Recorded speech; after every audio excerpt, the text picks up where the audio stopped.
4,500 years ago, before electricity, before engines, before modern tools, someone built mountains of stone.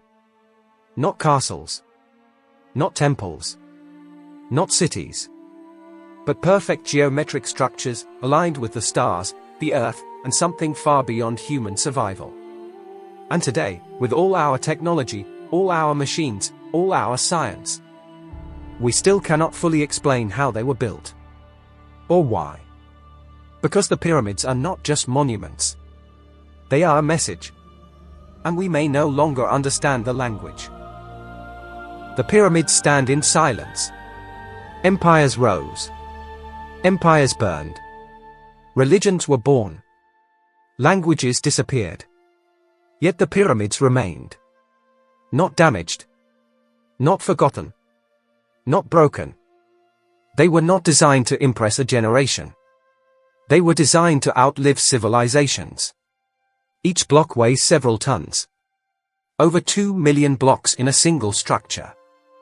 Placed with precision so accurate that even modern construction struggles to replicate it. And the most disturbing part. They were not built randomly. They were placed with purpose. Mathematical purpose. Astronomical purpose. Possibly, something else. Modern culture often portrays ancient people as primitive. Barely surviving. Barely thinking. Barely understanding the world. But the pyramids shatter that illusion. The Great Pyramid is aligned to true north with a margin of error smaller than many modern buildings. Its proportions reflect mathematical constants that were supposedly discovered thousands of years later. Its placement mirrors celestial patterns in the sky. This is not the work of ignorance. This is the work of advanced observation, advanced planning, and possibly advanced knowledge. So the real question is not, how did they build them? The real question is, how did they know what to build? According to mainstream history, Egyptian civilization slowly evolved. Stone tools. Mud bricks. Small tombs. And then, suddenly, the Great Pyramid. Not a slow progression. Not an experimental phase. But an instant masterpiece. A technological leap. Almost as if something appeared in history fully formed. And that is where the first shadow falls. Because many ancient cultures speak of a time before history. A time when the gods ruled. A time when the first ones taught humanity. A time when knowledge came from somewhere else. The Egyptians called it Zep Tepi. The first time. An age when divine beings walked the earth and gave humans architecture. Astronomy, medicine, and law. Official history calls this myth. But myths are often memories, wearing symbolic masks. According to mainstream history, Egyptian civilization slowly evolved. Stone tools. Mud bricks. Small tombs. And then, suddenly, the Great Pyramid. Not a slow progression. Not an experimental phase. But an instant masterpiece. A technological leap. Almost as if something appeared in history fully formed. And that is where the first shadow falls. Because many ancient cultures speak of a time before history. A time when the gods ruled. A time when the first ones taught humanity. A time when knowledge came from somewhere else. The Egyptians called it Zep Tepi. The first time. An age when divine beings walked the earth and gave humans architecture. Astronomy, medicine, and law. Official history calls this myth. But myths are often memories, wearing symbolic masks. The pyramids are called tombs. But inside the Great Pyramid, there is no mummy. No inscriptions. No hieroglyphic prayers. No treasures. No clear sign of burial. Every other Egyptian tomb is covered in text. Spells. Names. Afterlife instructions. The Great Pyramid is silent. Cold. Mathematical. Almost mechanical. Why would the most important tomb in Egyptian history contain nothing? Unless it was never meant to contain a body. Unless it was meant to contain a function. Each block weighs between 2 and 80 tons. Some were transported from quarries hundreds of kilometers away. We are told they were dragged on wooden sleds. With ropes. By farmers. But even modern cranes struggle with the precision seen inside the pyramid. The internal granite chambers are cut so perfectly that a razor blade cannot fit between the stones. Granite is harder than iron. And yet it was carved as if it were clay. There are no tool marks consistent with primitive tools. No clear explanation. Only assumptions. And when science replaces evidence with assumptions, mystery begins. Some researchers believe the pyramids were power plants. Others believe they were resonance chambers. Some suggest they interacted with Earth's magnetic field. Or focused acoustic energy. Or manipulated water systems beneath the plateau. There are tunnels under Giza. Water erosion patterns. Hidden cavities. Unknown chambers. And experiments have shown that the Great Pyramid creates measurable electromagnetic anomalies. So now the question changes again. If the pyramids were not just tombs, what were they machines for? Energy? Communication? Consciousness? The three main pyramids of Giza mirror the three stars of Orion's belt. Not approximately. Precisely. Their relative positions, sizes, and alignment reflect the sky. As above, so below. This phrase appears in ancient texts across the world, suggesting the earth was meant to mirror the heavens. But why? Why would a civilization obsessed with death build a star map on the ground? Unless the pyramids were not about death, but about departure. Modern scans have revealed hidden voids inside the Great Pyramid. Large ones. Untouched ones. Sealed for thousands of years. And yet they remain unopened. Because the moment they are opened, history risks collapsing. Because if something is found that does not fit the accepted narrative, then the narrative dies. And a new one must replace it. One that admits, we may not be the first advanced civilization. We may not be the highest point of human knowledge. We may be survivors. The silence of stone. The pyramids do not speak. They do not explain. They do not reveal. They only remain. Watching. Enduring. Outliving. They were ancient when Rome was young. They were ancient when Greece was born. They were ancient when the first alphabets were written. And they will still be here. When our cities are dust. The pyramids force us to face something uncomfortable. That history may not be a straight line. That knowledge can be lost. That civilizations can fall. And that the greatest truths are not always written in books. Sometimes, they are carved into mountains of stone. Waiting for a species mature enough to ask the right questions. Because the pyramids are not asking who we were. They are asking, who were we before we forgot? Part 2, Zep-Tepi, the time before time, long before dynasties. Before pharaohs. Before the first stone was ever laid upon the desert. Ancient Egyptian texts speak of another age. An age not ruled by men. They called it Zep-Tepi. The first time. Not a metaphor. Not a poetic expression. A literal era. A forgotten chapter of human history. An age when beings known as the Neteru walked the earth. They were not remembered as kings. They were remembered as teachers. The gods who built before humans. The earliest Egyptian records do not begin with human rulers. They begin with gods. Osiris. Isis. Thoth. Horus. Not distant deities. But civilizing forces. They taught humanity how to measure land, how to observe the stars, how to build, how to preserve the body, how to calculate time. The ancient king lists of Egypt describe dynasties of gods who ruled for thousands of years before the first human pharaoh ever took the throne. Mainstream history dismisses this as myth. But the Egyptians themselves did not. They carved it into stone. They preserved it in temples. They aligned their greatest monuments to it. A civilization with no childhood. Most civilizations show a clear evolution. Primitive tools. Simple shelters. Gradual improvement. Egypt does not. From its very beginning, Egypt emerges fully formed. Complex religion. Advanced medicine. Precise architecture. High mathematics. Astronomy. There is no childhood phase. No visible trial and error. No slow discovery of geometry. No early attempts at star mapping. Egypt appears in history already knowing. Already measuring. Already calculating. Already building monuments that modern engineers still struggle to explain. This is not a natural growth curve. This is an inheritance.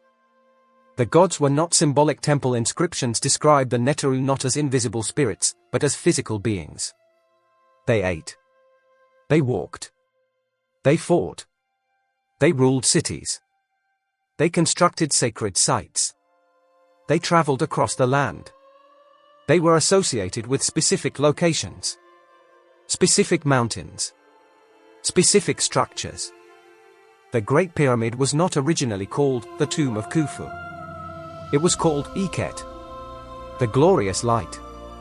And it was linked to Osiris, the god not of death, but of resurrection, of transformation, of eternal continuity. Before the sands, geological studies around the Giza plateau reveal something disturbing. Deep erosion marks. Water erosion. Not caused by wind, but by sustained rainfall. Heavy rainfall. The type of rainfall Egypt has not experienced for at least 8,000 to 10,000 years. These erosion patterns exist on the Sphinx enclosure and surrounding structures, which suggests something impossible under mainstream timelines. That major structures at Giza may predate dynastic Egypt by thousands of years. That Egypt did not build here first. It built upon something older. Something already standing. Something already sacred. The Temple of Records. Ancient texts speak of a hidden archive. A chamber beneath the Giza plateau. A place where the knowledge of Zep Tepi was preserved. Blueprints. Star maps. Records of a previous world. This was later called the Hall of Records. Greek historians such as Herodotus and Solon were told of this archive by Egyptian priests. They were told Egypt inherited its science from survivors of a lost age. An age destroyed by catastrophe. Flood. Fire. Darkness. And the survivors rebuilt civilization. Not from invention, but from memory. The global memory. Egypt is not alone. Sumerian texts describe the Anunnaki, sky beings who descended and gave knowledge. Mesoamerican civilizations speak of Quetzalcoatl, a bearded teacher who arrived after a great flood. Hindu texts describe the Devas, luminous beings who guided humanity through cycles of destruction. In every continent, in every ancient culture, the same pattern appears. Gods who arrive after a catastrophe. Gods who rebuild. Gods who teach. Gods who leave. Different names. Same roles. Same narrative. Same memory. The catastrophe cycle. Ancient records describe not one beginning, but many. Worlds before this one. Civilizations before ours. Each ending in disaster. Floods. Fire from the sky. Dark ages. Shifting poles. Falling stars. The Egyptians encoded these cycles into myth. Osiris is killed. The world falls into chaos. Horus restores order. The cycle repeats. Not symbolism, but memory of collapse. Encoded into religion to survive the loss of language. Knowledge too. Advanced Egyptian medicine included brain surgery. They mapped the nervous system. They understood antiseptics. They described mental illness. They catalogued hundreds of drugs. Egyptian astronomy tracked precession. A cycle lasting nearly 26,000 years. A phenomenon not easily observable in one human lifetime. This knowledge requires generational observation. Or inheritance. Their calendars were more accurate than Europe's until the modern era. Their geometry encoded constants modern science rediscovered thousands of years later. This is not isolated brilliance. This is systematic science. The pyramids as inherited structures. Egyptian inscriptions never describe the Great Pyramid being built.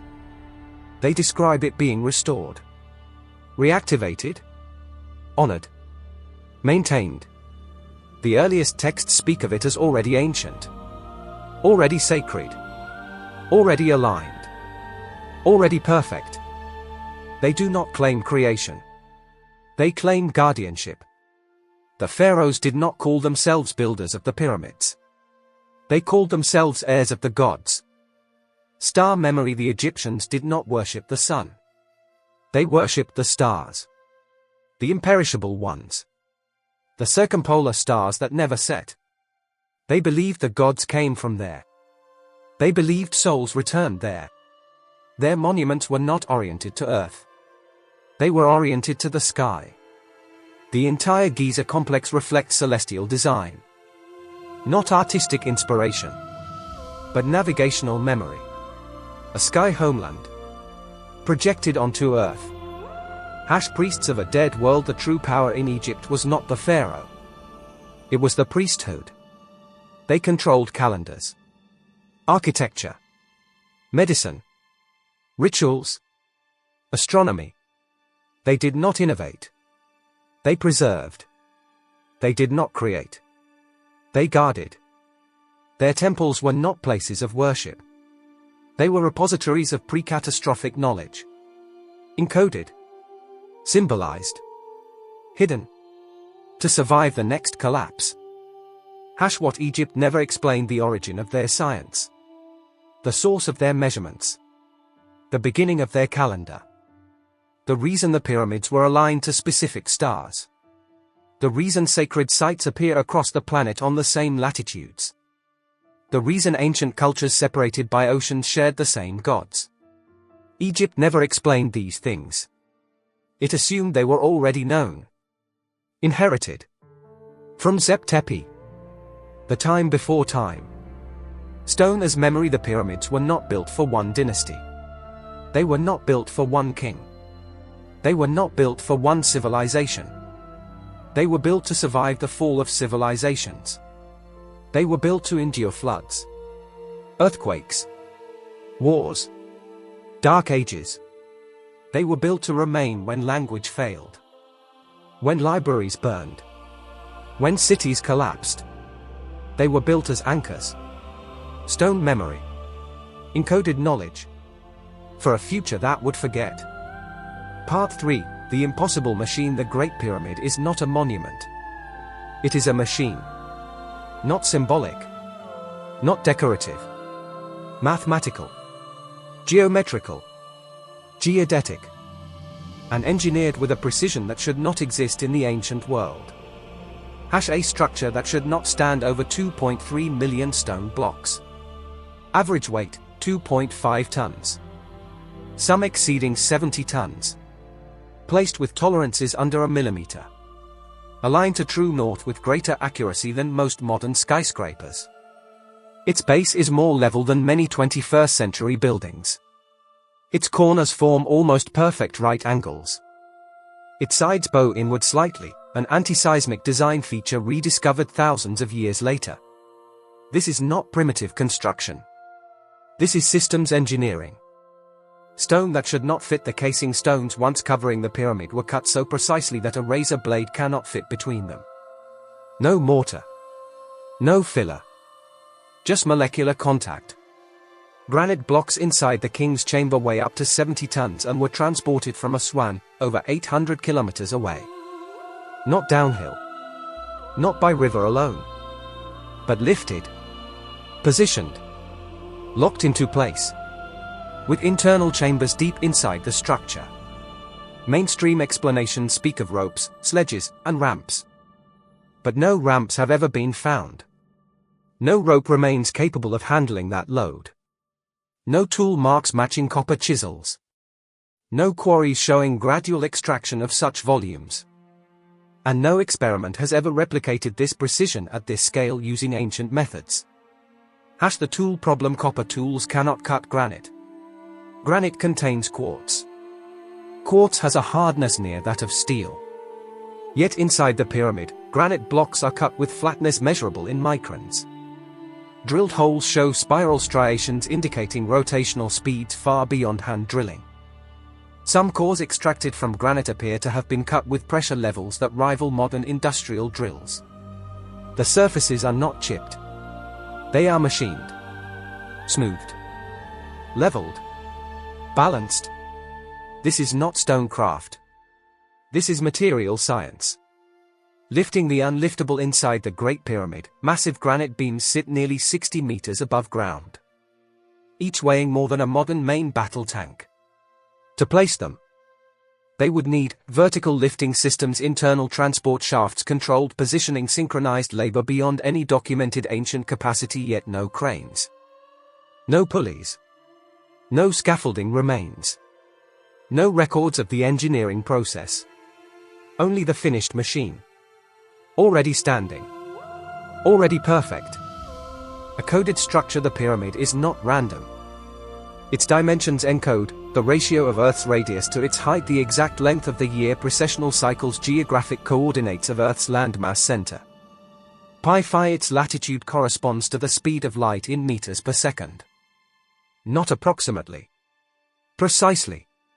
Its perimeter divided by its height equals 2 pi. The structure acts as a three-dimensional mathematical constant. A stone equation. A geodetic marker. A planetary model. A planetary alignment. The pyramid is positioned at the exact center of Earth's landmass. It aligns to true north with less than 0.05 degrees of error. This level of accuracy requires either satellite observation, global surveying, or a lost method of planetary measurement. The pyramid was not placed for convenience. It was placed deliberately, as if its builders already knew the shape, size, wobble, and motion of Earth. Internal design without function. The Great Pyramid contains dead-end shaft chambers with no burial purpose, sealed voids, pressure relief systems precisely placed. Granite plugs, resonant corridors. There is no hieroglyphic decoration. No funeral texts. No treasures. No inscriptions. No mummy.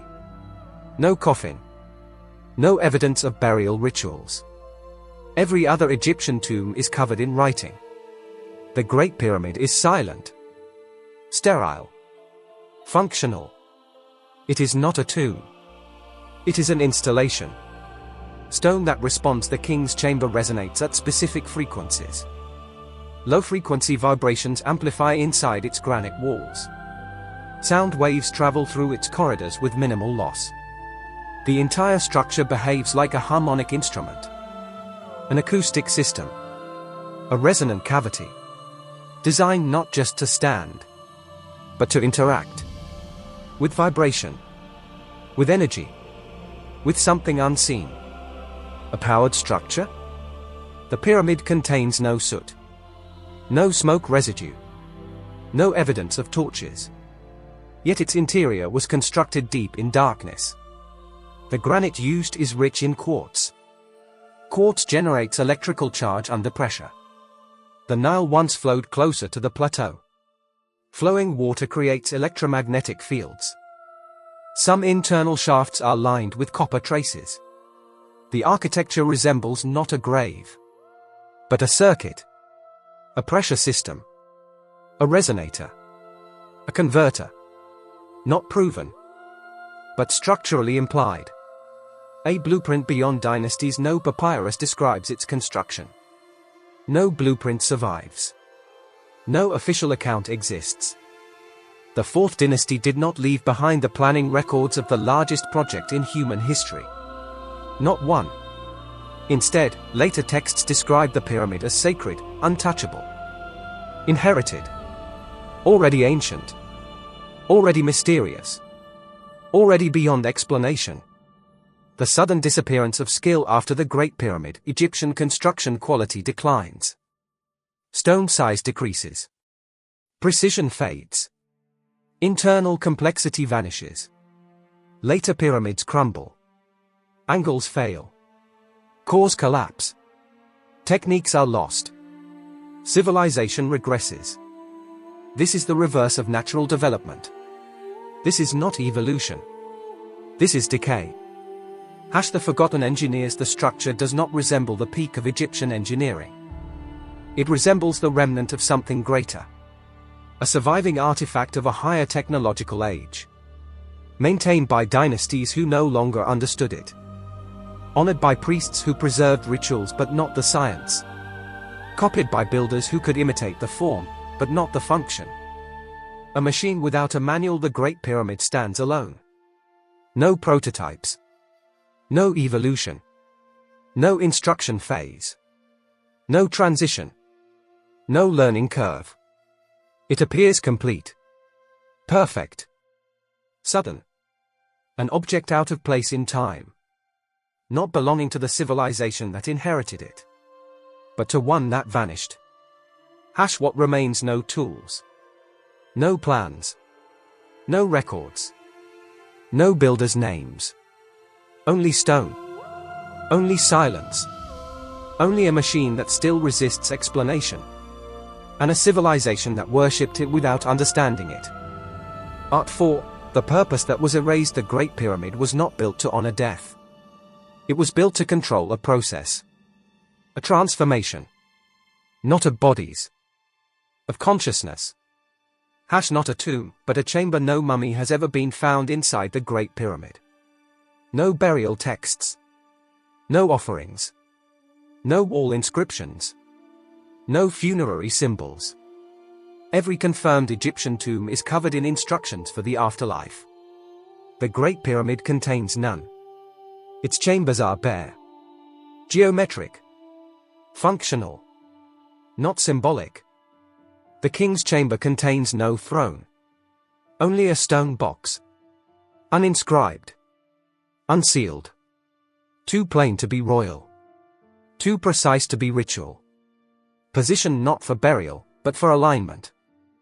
The body as a circuit. Ancient Egyptian texts describe the human being not as flesh, but as layered systems. The physical body. The Ka. The Ba. The Ark. The Sohu. The Sekhem. They speak of currents. Breath. Light. Vibration. Frequency. Transformation after opening the mouth. Awakening after weighing the heart. Separation after crossing the waters. The pyramid mirrors this language in stone. Ascending corridors. Pressure chambers. Resonant halls.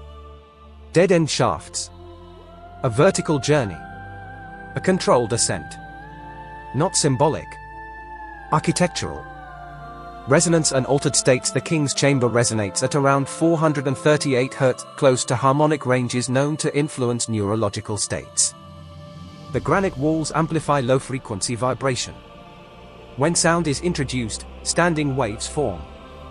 The chamber becomes a neurological environment. A place where the nervous system no longer behaves normally. Where sensory input destabilizes. Where the boundary between internal and external dissolves. Modern experiments inside similar stone chambers show altered perception, time distortion, heightened dream imagery, dissociative states, intense internal visual phenomena. The chamber is not passive. It is active. Piezoelectric stone. Granite is rich in quartz. Quartz produces electrical charge when stressed. The pyramid constantly experiences microseismic vibration, thermal expansion, acoustic pressure, groundwater movement. These forces create internal electrical fields. Subtle, but constant. The structure is not energetically dead. It is dynamically charged. A massive stone capacitor. A natural generator.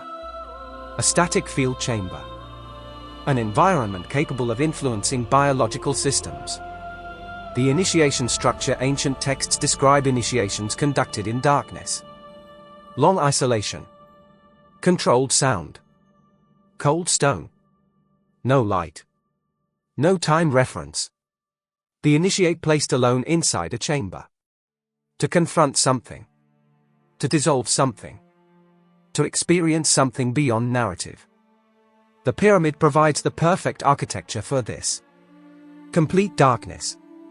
Absolute silence. Controlled airflow. A resonant granite womb. Not to bury, but to unmake. The serpent power Egyptian iconography repeatedly shows a serpent rising along the spine. The uraeus. The jet pillar. The ladder of Osiris. The awakened eye. The fire that climbs. In Eastern systems this is called Kundalini. In Egypt, it was the Sekhem. The luminous force. The activating current. The inner fire. Initiation texts describe heat without flame. Light without torch. Sound without voice. The pyramid may have been designed to stimulate this internal current. Through pressure. Sound. Resonance. Isolation. An electromagnetic influence. Shafts that do not lead out. The narrow shafts from the king's chamber were not ventilation. They were sealed. Blocked.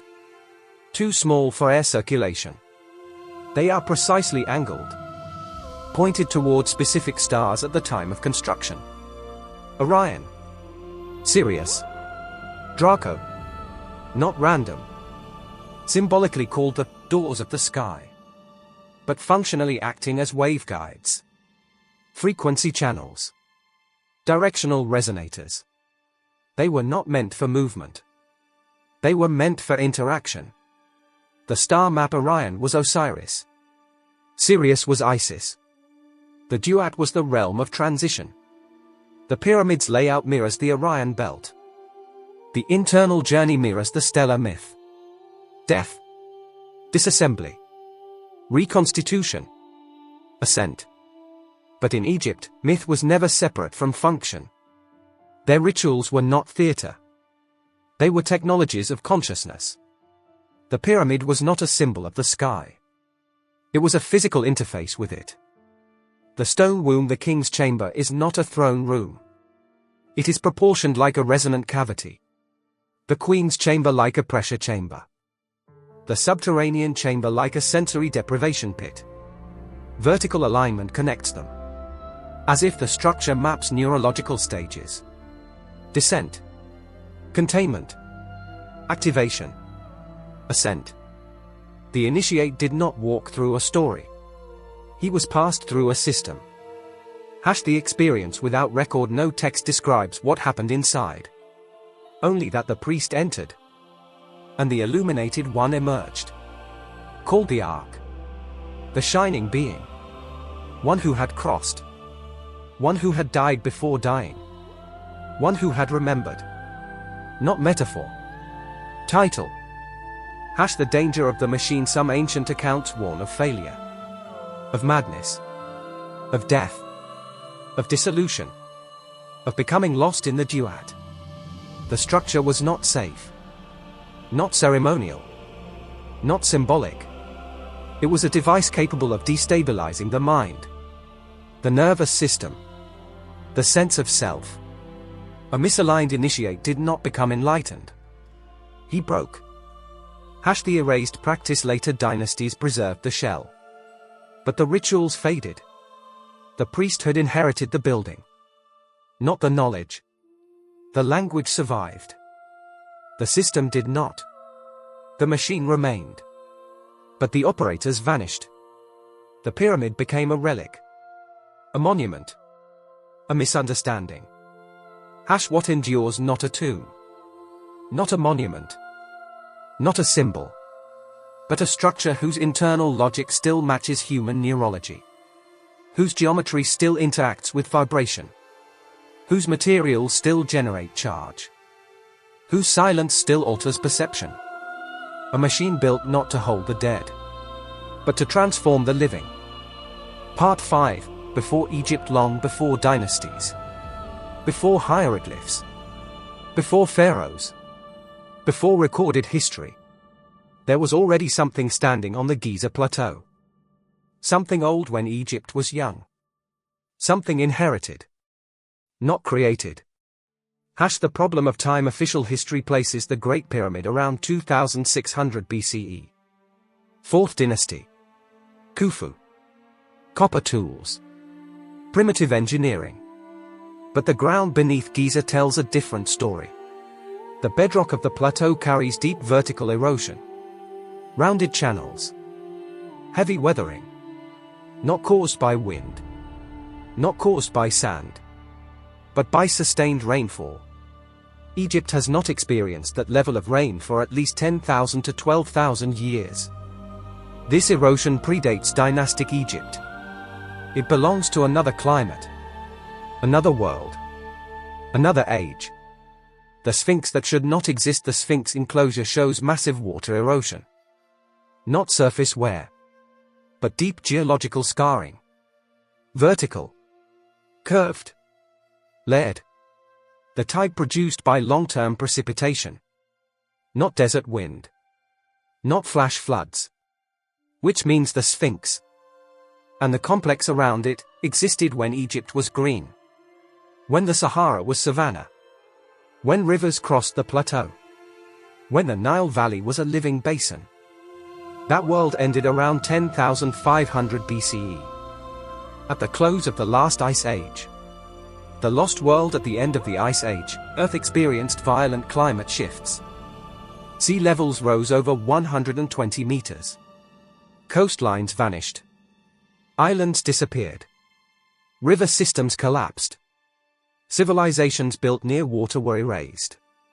This was not a slow change. It was catastrophic. Meltwater pulses. Global floods. Volcanic winters. Meteor airbursts. The Younger Dryas event. A planetary reset. Entire human chapters were wiped from the surface. Memories disguised as myth. Every ancient culture speaks of the same event. A great flood. A fallen age. A golden world destroyed. Survivors who carried knowledge. Teachers who came from the sea. Builders who taught agriculture, astronomy, and stonework. In Egypt, Osiris. In Sumer, Oannes. In Mesoamerica, Quetzalcoatl. In the Andes, Viracocha. In India, Manu. In Greece, Deucalion. Different names. Same narrative. A world-ending water catastrophe. Followed by the rebirth of civilization. Egypt as a refuge, not an origin. The earliest Egyptian texts never claim invention. They speak of restoration. Reassembly. Inheritance. The gods are not creators. They are survivors. They arrive. They measure. They rebuild. They re-establish sacred centers. The temples are not described as new. They are reopened. The pyramids are not described as innovations. They are called the first time. Zep Tepi. The age of the gods. A remembered era. Not a mythological one. A lost one. The map of a forgotten Earth. The Giza complex encodes more than stars. It encodes geography. The Nile mirrors the Milky Way. The pyramid field reflects Orion. The angles correspond to Earth's axial tilt. The dimensions scale planetary measures. This is not local architecture. This is global surveying. A civilization capable of mapping Earth. Before satellites. Before modern instruments. Before history. Megaliths around the world. Giza is not alone.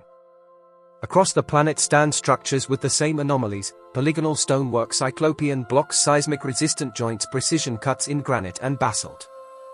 Astronomical alignments, geodetic positioning from Peru to Lebanon.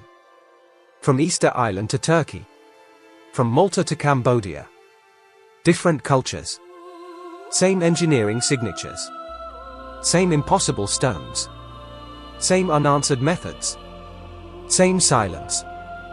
A global PIE dynastic technology in Peru, blocks weighing over 100 tons interlock with seismic precision. In Baalbek, foundation stones exceed 800 tons. In Turkey, Göbekli Tepe predates agriculture. In Japan, underwater megaliths show tool marks. In Malta, temples older than the pyramids show advanced resonance properties. This is not parallel invention. This is architectural continuity. A civilization with global reach. Pre-agricultural. Pre-dynastic. Prehistorical. The submerged archives most ancient civilizations lived near water. When sea levels rose, their cities vanished. Now lying beneath oceans. Beneath sediment. Beneath time. Modern sonar has revealed submerged walls, roads, and platforms. Off India. Off Japan. In the Mediterranean. In the Caribbean. These are not natural. They are structured. Aligned. Artificial. But largely unexplored. The survivors of a civilization need not vanish entirely. A small remnant is enough. A priesthood. An engineering caste. A group of record keepers. They would seek high ground. Stable rivers. Predictable seasons. Egypt fits this perfectly. After the flood. After the chaos. After the collapse. Knowledge would not be widespread. It would be guarded. Encoded. Ritualized. Monumentalized. Stone as memory. Stone outlives paper. Stone outlives language. Stone outlives bloodlines. The pyramids may not have been built for Egypt. They may have been built for time. A way to transmit information through catastrophe. Through collapse. Through forgetting. A way to anchor knowledge in geometry. In mass. In planetary alignment. In structures too large to erase. Egypt as the last echo-dynastic Egypt may not represent the rise of civilization. But its afterimage. A culture built in the shadow of something greater. Preserving fragments. Imitating forms. Repeating rituals whose original purpose was already lost. Worshipping structures they could no longer reproduce. Naming gods they no longer understood. The world before history. If the pyramids are older than Egypt, then history is incomplete. If advanced engineering existed before agriculture, then civilization did not rise once. It rose before. And fell. If knowledge survived encoded in stone, then the Great Pyramid is not a monument to kings. It is a relic of a forgotten world. What was destroyed. Cities now under oceans. Technologies reduced to myth. Science is remembered as magic. Engineers remembered as gods. A planetary culture broken by climate and fire. Reduced to fragments scattered across continents. Its last fingerprints written in megaliths. Its last equation standing on the Giza plateau. Part 6, The non-human hypothesis. The ancient world did not describe its teachers as human. They were called gods. Shining ones. Sky beings.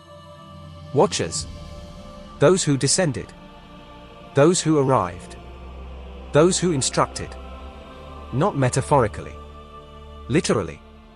Teachers from above. Across ancient cultures, the same figures appear. Beings who come from the sky.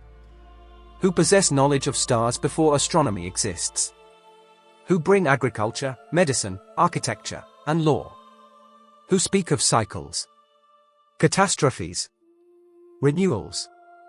They are not born into the world. They arrive in it. A global testimony. In Sumer, the Apkallu descend from heaven. In Egypt, the Neteru arrive during Zep Tepi.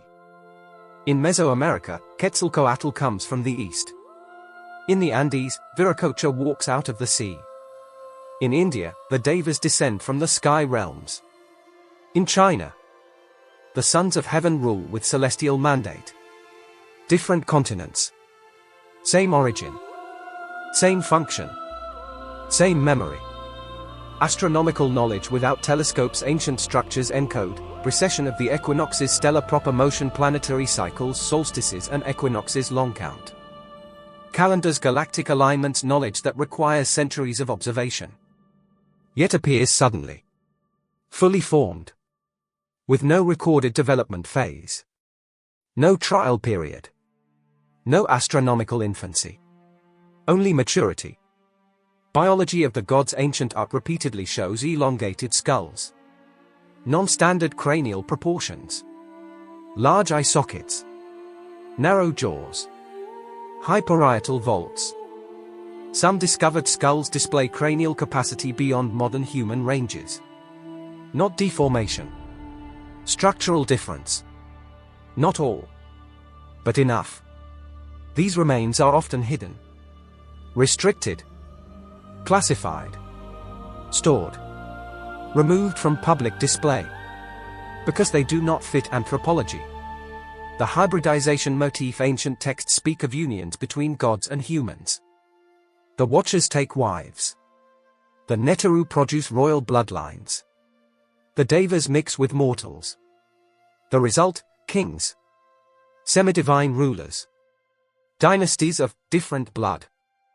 These are not romantic metaphors. They are genealogies, lists, bloodlines traced to non-human ancestors. Royal houses claiming origin not from tribes, but from the sky. Technology as divinity to a primitive society. Any advanced technology is supernatural. Flight becomes wings. Energy becomes light. Craft becomes magic. Communication becomes telepathy. The gods do not carry tools. They carry powers. Because the observers have no vocabulary for machinery. Only theology. Builders. Not kings. The gods are never described as rulers first. They are builders, measurers, teachers, architects, lawgivers, star readers, engineers of calendars, engineers of cities, engineers of stone. The pyramids are never attributed to human genius in the earliest layers. They are works of the gods, later claimed by kings, earlier inherited from beings. Biological limits. Human muscle does not lift 70-ton granite beams. Human tools do not machine granite to micron precision. Human logistics do not support million-block construction without records. Human societies do not forget their greatest achievement. These limits are physical, not cultural. The observer hypothesis. Some interpretations suggest the gods were not settlers, but observers, surveyors, catalogers. A non-native intelligence monitoring a developing species. Establishing outposts. Measuring Earth's parameters. Tracking cycles. Resetting civilization after catastrophe. Preserving data in stone. Not to rule, but to archive. Earth as a project. The pyramid's geodetic encoding suggests planetary interest. Its stellar alignment suggests astronomical tracking. Its materials suggest energetic function. Its placement suggests global modeling. This is not human behavior. This is survey behavior. Humanity as subject. Ancient texts often frame humanity as cultivated, seeded, guided, corrected, restarted. The gods are never born from women. They fashion humans. They shape bloodlines. They intervene after disasters. They withdraw and promise return. This is not mythology. This is a repeated memory structure. The silence after departure. The gods leave. The age collapses. Knowledge fragments. Monuments remain. Ritual replaces science. Priesthood replaces engineering. Myth replaces instruction. The machine remains, but the operators are gone. Temples as interfaces. Many ancient temples are built on energetic nodes, ley lines, seismic fault intersections, magnetic anomalies. They are not random worship sites. They are positioned, calibrated, aligned, as if to interface with planetary systems. Not prayer houses, but access points. The uncomfortable possibility. If the builders were not human, then the pyramids are not the achievement of civilization. They are evidence of contact. If the teachers were not human, then history is not linear. It is supervised. If knowledge was not discovered, but delivered, then humanity is not alone in its origin story. What stands a planetary scale structure, encoding astronomical constants, built with methods still unreplicated, standing on a plateau older than recorded memory, surrounded by myths of sky beings, preserved by cultures who did not understand it, attributed to gods, then to kings, then to chance. The shadow over history: either humanity once possessed a science now completely lost, or humanity inherited the ruins of a non-human project. In both cases, the pyramids do not belong to us. They precede us. They outclass us. They watch us. Part 7. The consciousness interface. The most complex structure on Earth is not made of stone. It is made of neurons. The human brain. And every ancient civilization treated it not as an organ, but as a gateway. The Inner Temple. Egyptian texts do not place the duat in the sky. They place it within. The journey is described as internal. The dangers psychological. The trials perceptual. The transformation neurological. The initiate does not travel across land. He travels across states. Awake. Dreaming. Dissolving. Reassembling. The pyramid mirrors this inner architecture. Not metaphorically. Structurally. Neurology in stone. The brain operates through oscillation. Electrical rhythms. Resonant frequencies. Standing waves. Theta. Alpha. Gamma. The pyramid's internal geometry produces the same phenomena. Wave amplification. Harmonic stabilization. Electromagnetic coherence. The structure does not resemble a tomb. It resembles a neurological device. A macrobrain. A stone nervous system. Frequency and the mind. When the human brain is exposed to sustained low-frequency resonance, sensory boundaries weaken. Internal imagery intensifies. The sense of body dissolves. Time perception collapses. The internal narrative fractures. These are not spiritual descriptions. They are neurological effects. The same effects reported in isolation chambers, in deep caves, in sensory deprivation tanks, in controlled sound environments. The pyramid reproduces all of these conditions simultaneously. The electrical body. The human nervous system is electrical. Thought is current. Emotion is chemistry. Perception is voltage. Granite under pressure produces charge. Quartz amplifies vibration. Water channels generate fields. The pyramid is not inert. It is electrically active. It creates a subtle energetic environment. The body entering it becomes part of the circuit. The hallucination problem. Modern neuroscience acknowledges a destabilizing truth: the brain does not receive reality. It constructs it. From electrical signals. From chemical gradients. From internal models. Reality is a simulation maintained by neural coherence. Disrupt that coherence, and the simulation breaks. The pyramid is engineered to disrupt coherence. The breakdown of the model inside controlled resonant spaces.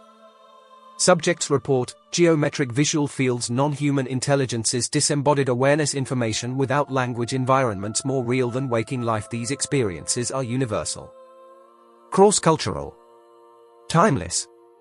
They occur in shamans, in monks, in near-death survivors, in isolation subjects, in deep cave explorers.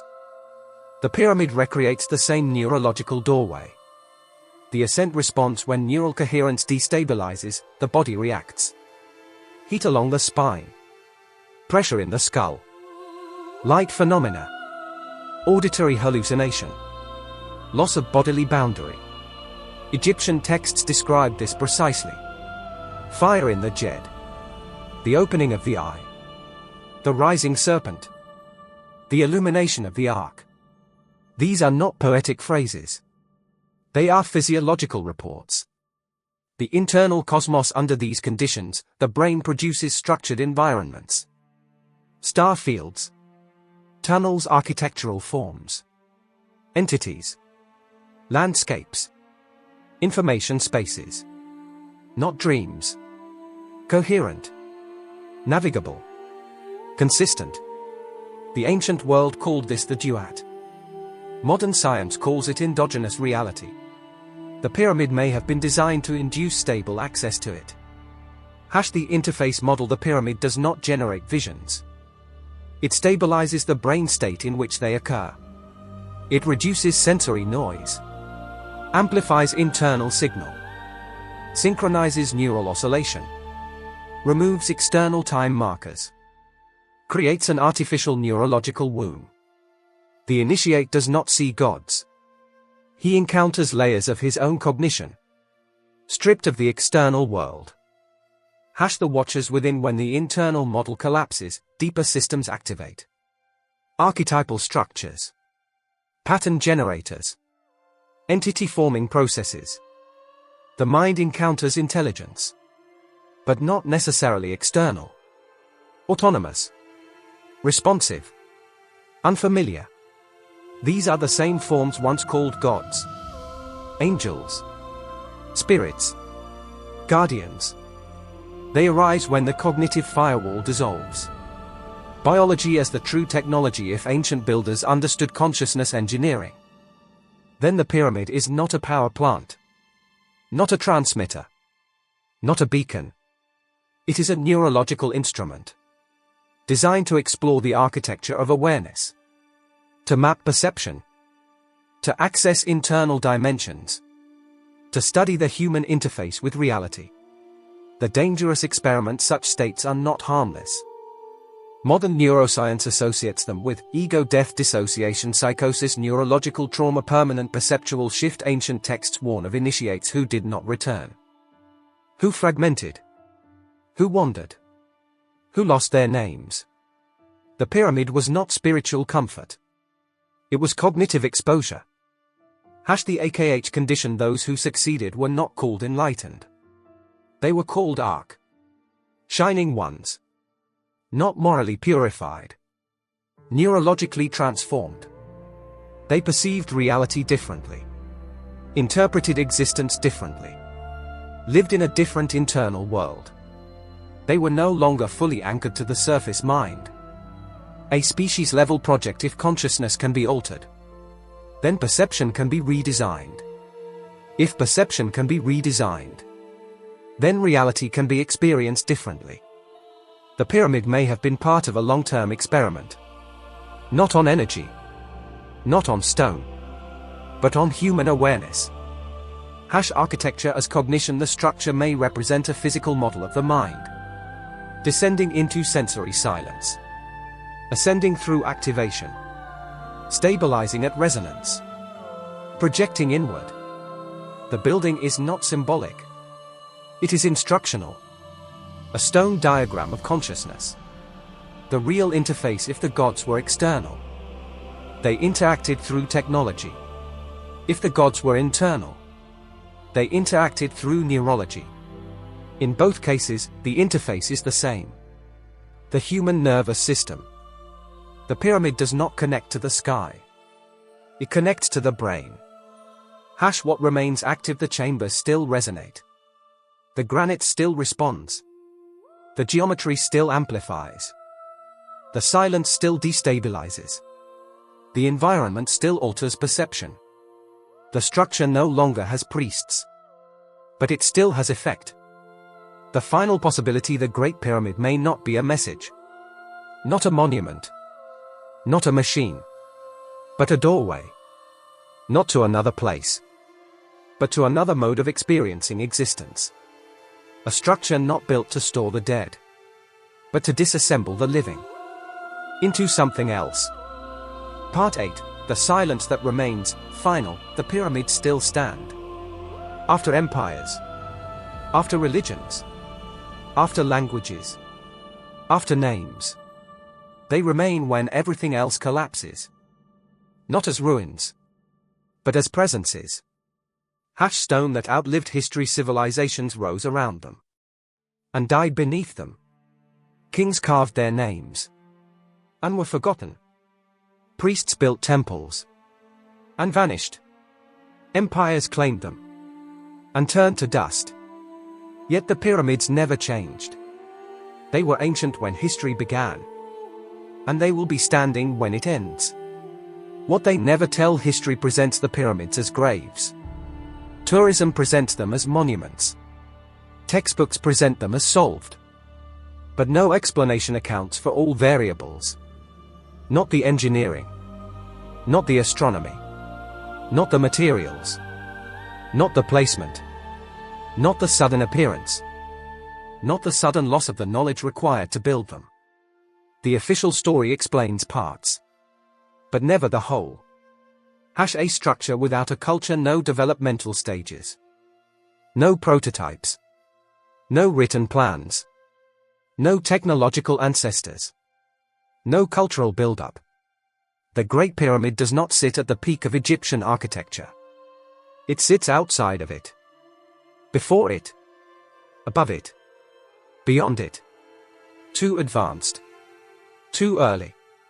It encodes planetary measures. It aligns with stellar ages. It reflects Earth itself.